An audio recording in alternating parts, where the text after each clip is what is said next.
नमस्कार साथियों, ओम शांति। मैं योगाचार्य गिरीश अधिकारी। साथियों, आज एक नया विषय लेकर आया हूँ। प्राकृतिक चिकित्सा में पंच तत्व अर्थात पंच महाभूत। साथियों, पिछले व्याख्यानों में हमने जाना था कि इस सृष्टि का निर्माण किससे हुआ है? पंच तत्वों से हुआ है। हमारे शरीर का निर्माण किससे हुआ है? पंच तत्वों से हुआ है। हम प्राकृतिक चिकित्सा के अंतर्गत किस प्रकार की चिकित्सा देते हैं? हम प्राकृतिक चिकित्सा के अंतर्गत पंच तत्वों पर आधारित चिकित्सा देते हैं। आज हम जानेंगे ये पंच महाभूत है कौन कौन से, ये किस प्रकार कार्य करते हैं और इनकी उत्पत्ति कैसे हुई। सबसे पहले हम जानते हैं कि ये पंच महाभूत अर्थात पंच तत्व कौन कौन से हैं। पहला तत्व है आकाश तत्व, दूसरा वायु तत्व, तीसरा अग्नि तत्व, चौथा जल तत्व, पांचवा पृथ्वी तत्व। ये पांच प्रकार के क्या है? पंच तत्व है, जिनसे क्या है हमारे शरीर का निर्माण हुआ, इस सृष्टि का निर्माण हुआ है। सबसे पहले हम जानते हैं आकाश तत्व के बारे में। साथियों, आकाश तत्वों की उत्पत्ति ईश्वरीय शक्ति द्वारा है। ईश्वरीय शक्ति द्वारा जब शब्द तन्मात्रा की उत्पत्ति हुई, उसी के आधारभूत इस आकाश की उत्पत्ति हुई। आकाश क्या है? जितना भी मेरे चारों ओर खाली स्पेस है, खालिस्तान है, वही क्या है? आकाश है। अब ये आकाश चिकित्सा हमारे शरीर में किस प्रकार कार्य करती है? जिस प्रकार हमारे चारों ओर खालिस्तान है, ठीक इसी प्रकार हमारे शरीर के अंदर भी क्या है? खालिस्तान है। जैसे हम कहते हैं कि रोम छिद्र, हमारे जो स्किन होती है, उस स्किन में जो रोम छिद्र होते हैं वो क्या? खालिस्तान है। वह क्या? आकाश तत्व को क्या कहते हैं? रिप्रेजेंट करती है। ठीक इसी प्रकार हमारे पेट के अंदर भी, हमारे शरीर के अंदर भी, पूरा शरीर क्या है? जितने भी तत्व, हर तत्व के बीच में क्या? खालिस्तान है। उस खाली स्थान को ही आकाश तत्व कहा जाता है। लेकिन होता क्या है, जब कभी भी हम क्या अपनी गलत दिनचर्या के साथ साथ, गलत खान पान के साथ साथ क्या कर देते हैं? इन आकाश तत्व को क्या कर देते हैं? बंद करते हैं, उनको भर देते हैं। तो क्या होता है? हमारे शरीर में रोग उत्पन्न हो जाते हैं। अब जब हमारे शरीर के आकाश तत्व क्या हो गए? चारों ओर से बंद हो गए, या आकाश तत्व का से शरीर का हमारा कोई पार्ट क्या होगा? पूरी तरह से बंद हो गया। वहाँ वो छिद्र जो थे कि वहाँ पर क्या हो गया? ब्लॉक लग गया। तो अब क्या होंगे? हमारे शरीर में कोई ना कोई रोग उत्पन्न हो जाएगा। जब हमारे शरीर में रोग उत्पन्न होंगे तो हम क्या करेंगे? जिस प्रकार आकाश चिकित्सा में क्या खालिस्तान है, ठीक इसी प्रकार जिस दिन हम उपवास लेंगे, हमारे शरीर में क्या होगा? पूरा हमारा शरीर क्या रहेगा? खाली रहेगा। और दिनों हम खूब सारा खाना खाते थे, हमारा आमाशय, अग्नाशय, छोटी आंत, बड़ी आंत, सारे पेट के जो क्या है तत्व है, वो क्या करते हैं? हमारे भोजन को पचाने में काम करते थे। लेकिन अब क्या है? आज मैंने उपवास लिया। जब मैंने उपवास लिया तो क्या है? जो हमारे शरीर के आमाशय, अग्नाशय, छोटी आंत, बड़ी आंत भोजन को पचाने में क्या कर रही थी? कार्य कर रही थी। आज वो क्या कर रही है? मेरे शरीर के अंतर्गत, आकाश तत्व के अंतर्गत जितने भी प्रकार के टॉक्सिन्स भर चुके हैं, उन टॉक्सिन्स अर्थात विजातीय तत्व, उन विजातीय तत्वों को क्या कर रहे हैं? पचाने का कार्य किया, और उन विजातीय तत्वों को पचाकर मल द्वार के साथ बाहर निकाल रही, और हमारे शरीर के उन खाली स्थानों को दोबारा खाली कर दे रही है। अब क्या उपवास चिकित्सा में कौन कौन सी ऐसी चिकित्सा हैं जिनसे हम अपने शरीर को स्वस्थ कर सकते हैं? एको आहार उपवास, फलो आहार उपवास, दुग्ध उपवास, साप्ताहिक उपवास आदि अनेक प्रकार के उपवासों की चर्चा की गई है। अब हम करेंगे वायु तत्व के बारे में चर्चा। वायु तत्व है क्या? वायु तत्व में कौन कौन सी हम चिकित्साएं ले सकते हैं? साथियों, वायु तत्व में क्या है? हम सांस लेना, सांस छोड़ना, ये सब कुछ वायु है। होता क्या है? जब हम गलत तरीके से सांस लेते, सांस छोड़ते हैं, हमारे शरीर में क्या आती है? वायु तत्व की अधिकता या कमी हो जाती है, जिससे क्या है? हम क्या हो जाते हैं? रोगी हो जाते हैं। जब हम रोगी हो जाते हैं तो फिर हमें क्या है? वायु तत्व के माध्यम से हमें स्वस्थ होना पड़ता है। जैसे क्या कहते हैं, मेरी सांस लेने की गलत दिनचर्या, तो उस सांस को सही तरीके से मुझे लेना होगा, जिससे हम किसके माध्यम से सही कर सकते हैं? प्राणायाम के माध्यम से। प्राणायाम के माध्यम से सही कर सकते हैं। अब क्या है? वायु चिकित्सा में कैसे चिकित्सा ले सकते हैं? वायु चिकित्सा में हम प्रातःकाल टहलने जा सकते हैं, स्वर साधनाओं का प्रयोग कर सकते हैं, जिससे क्या होगा? श्रेय रोग संबंधी अनेक बीमारियां, श्रेय रोग हो जाता है, या फिर अनेक जितने भी क्या हैं वायु संबंधी हमारे शरीर में रोग हो जाते हैं, उनमें क्या है वायु चिकित्सा अर्थात बहुत ही क्या है महत्वपूर्ण है। चाहे फिर वो हम प्राणायाम के माध्यम से अपने आप को स्वस्थ कर सकें, जिससे क्या होगा, जब हम प्राणायाम करेंगे तो हमारे शरीर में क्या होगा, ऑक्सीजन युक्त रक्त पूर्ण रूप से हमारे शरीर के एक एक पार्ट तक जाएगा। प्रातःकाल जब हम क्या करेंगे, मॉर्निंग वॉक करेंगे, प्रातः हम चलना, घूमने जाएंगे, हल्के हल्के कपड़े पहन के, ढीले ढाले कपड़े पहन के हम अगर घूमने जाते हैं तो क्या होता है, हमारे शरीर के क्या होते हैं, रोम छिद्र खुल जाते हैं। कैसे खुलते हैं, जिस प्रकार आपने देखा होगा कि जाड़ों के दिनों में जब हम, ठंड के दिनों में जब हम चलते हैं तो क्या होता है, या फिर कमरे के अंदर रहते हो, हमारे शरीर में क्या छोटे छोटे छोटे क्या होते हैं, हर रोम छिद्र पे क्या है, ऐसा लगता है कि दाने दाने बाहर की ओर निकल रहे, लेकिन वो क्या होता है, वो क्या होता है, हमारे रोम छिद्र क्या होता है खोल कर उन तत्वों में क्या करते हैं, गर्मी भरते हैं, जिससे क्या होता है, हम क्या है उस ठंड को सहन कर पाते हैं।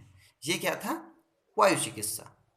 अब हम जानेंगे, ये क्या था, वायु चिकित्सा अर्थात वायु तत्व। अब हम जानेंगे अग्नि तत्व के बारे में। अग्नि तत्व क्या है, इसकी उत्पत्ति कैसे हुई, यह किस प्रकार हमारे शरीर में रोगों से लड़ने में कार्य करती है।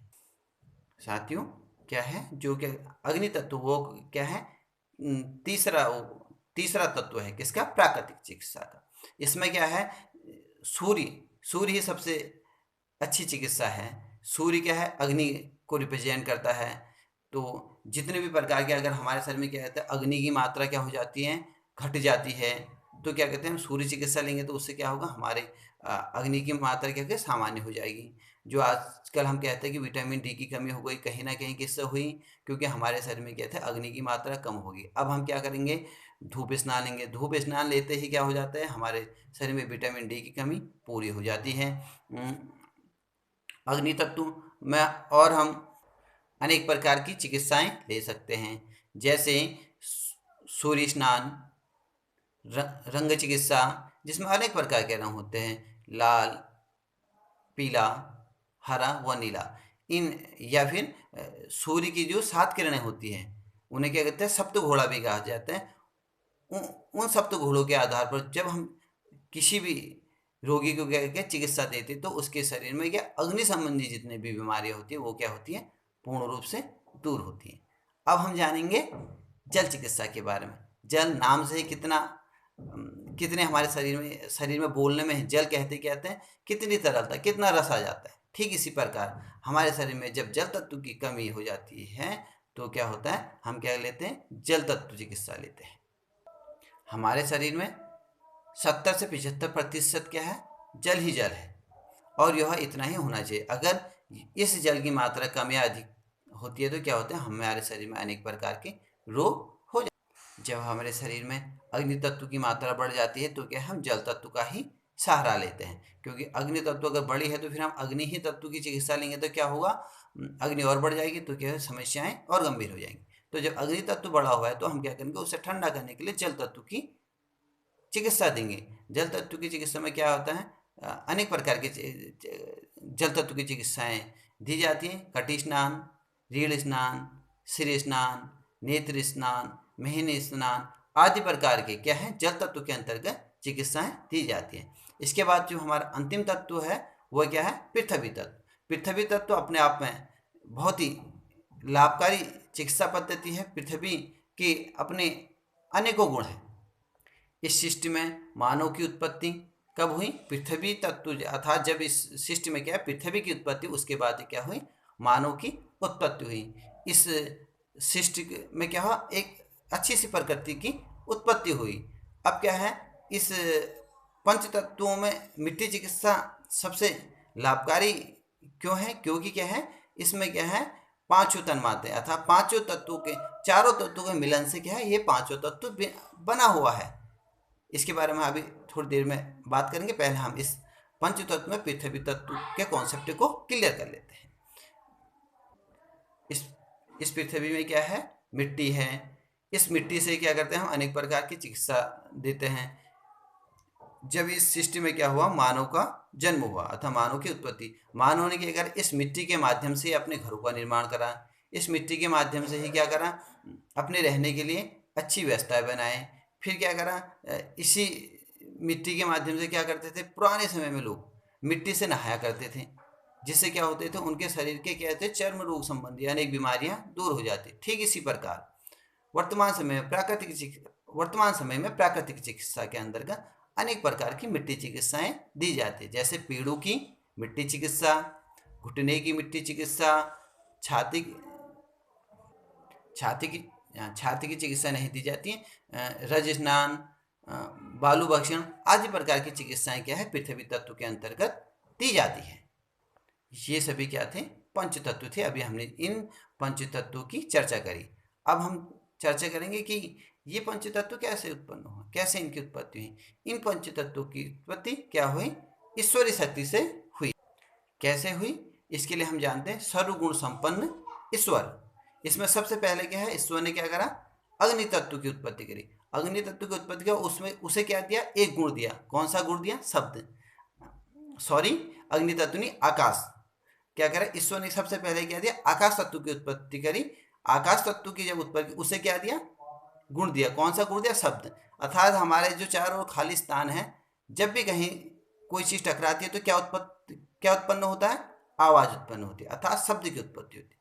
उसके बाद ईश्वर ने क्या करा, वायु तत्व की उत्पत्ति करी। जब वायु तत्व की उत्पत्ति करी तो उसको कितने गुण दिए, उसको 2 गुण दिए। नंबर 1 शब्द और नंबर 2 स्पर्श।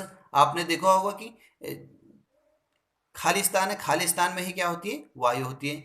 जहाँ खाली स्थान होगा वहाँ वायु होगी, और जहाँ वायु होगी तो वहाँ क्या होगा, स्पर्श होगा। अगर हम अपने हाथ को यूं यूं करते हैं तो हमें वायु का स्पर्श साफ साफ महसूस होता है, अनुभव होता है। और जब कहीं से कोई आवाज आती है तो वायु के माध्यम से हमें सुनाई देती। इसलिए क्या है, वायु तत्व के 2 गुण हैं। कौन कौन से, शब्द और स्पर्श।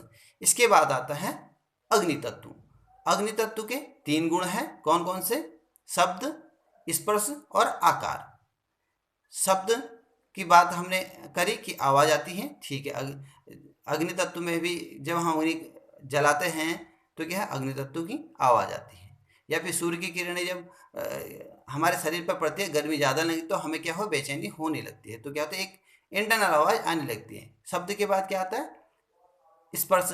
अग्नि को जब भी हम छूते हैं तो क्या था, अपना हाथ पीछे हट जाता है कि स्पर्शीकरण हो रहा है, कि हम उस चीज को जान पा रहे हैं। उसके बाद शब्द स्पर्श, उसके बाद क्या आता है, आकार। आकार के हम देख पा रहे हैं कि ये सूर्य है, इससे अग्नि उत्पन्न होता है। या फिर हम किसी प्रकार की कोई अग्नि जला रहे हैं तो क्या, उसका भी हमें एक आकार दिखाई देता है। इसके बाद आता है आकाश तत्व हो गया, आकाश तत्व हो गया, वायु तत्व हो गया है, अग्नि तत्व। अब हम जानेंगे जल तत्व। जल तत्व के ईश्वर ने 4 गुण बताए हैं। कौन कौन से, शब्द, स्पर्श, आकार और रस। अब क्या है, पानी जहां भी बहेगा तो वहां क्या करेंगे, आवाज करेगा, अर्थात शब्द। दूसरा क्या है, स्पर्श। पानी को हम स्पर्श कर सकते हैं, महसूस हो सकता है। तीसरा पानी का आकार है, उसको हम जहां रखेंगे वो वैसा आकार ग्रहण कर लेता है। चौथा रस। पानी अपने आप में क्या है, रसीला है, तरल है। पानी का नाम लेते नेचुरली हमारे शरीर में भी क्या है, एक इंटरनल क्या कहते हैं, तरावट या रसीलापन आने लगता है। इसके बाद क्या है, ये क्या हो गए 4 तत्व। 5वां तत्व है पृथ्वी तत्व। पृथ्वी तत्व के कितने गुण बताए हैं, पृथ्वी तत्व के 5 गुण बताए हैं। पहला गुण शब्द, दूसरा स्पर्श, तीसरा आकार, चौथा रस, 5वां गंध। पृथ्वी तत्व में जो 5 बताए हैं क्या है, इन 5 तत्वों से जितने भी ऊपर से जो जितने भी तत्व 4 तत्व है, उन सब के मिश्रण से क्या है, पृथ्वी तत्व की उत्पत्ति हुई है। शब्द, पृथ्वी में कोई भी चीज गिरेगी, टकराएगी तो शब्द होगा। उसके बाद दूसरा है स्पर्श। नेचुरली कि हम इस पृथ्वी में रह रहे तो चीजें स्पर्श हो रही है। तीसरा है शब्द, स्पर्श का आकार। इस पृथ्वी का एक आकार है, इस सृष्टि का एक आकार है, हम सब लोग जानते हैं। इसके बाद आकार के बाद आता है रस। रस अर्थात इस सृष्टि में क्या है, हर प्रकार के हम रसों का अनुभव कर सकते हैं। उसके बाद है गंध। इस सृष्टि में हम रह रहे हैं तो क्या है, हमें अनेक प्रकार के गंध भी देखने को मिलेंगे, सूंघने को मिलेंगे। अच्छी जगह जाएंगे, अच्छी फूलों के बागों में जाएंगे तो अच्छी सुगंध आएगी।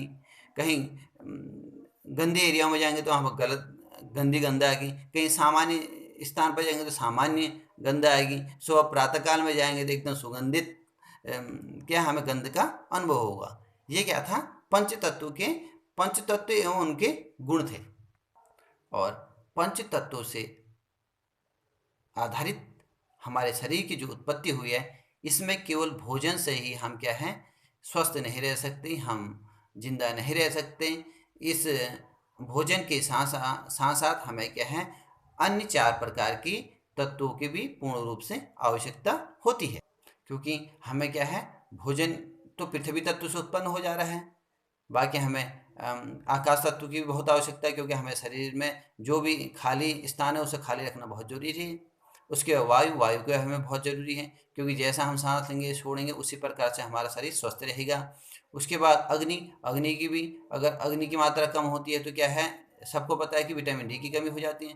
अधिक हो जाती है तो क्या, शरीर में अपच हो जाती है, फिर अनेक प्रकार की डिसीज उत्पन्न होते हैं। उसके बाद जल तत्व, हमारे शरीर में तो ऑलरेडी 75% जल होना अनिवार्य है। अगर जल कम हो जाता है, अधिक हो जाता है, तो भी हमें क्या होते हैं, अनेक प्रकार की समस्या हो जाती हैं। इसलिए हमें क्या है, इन सभी प्रकार के भोजन के साथ साथ इन 4 प्रकार की पंच तत्वों की भी बहुत ही आवश्यकता है।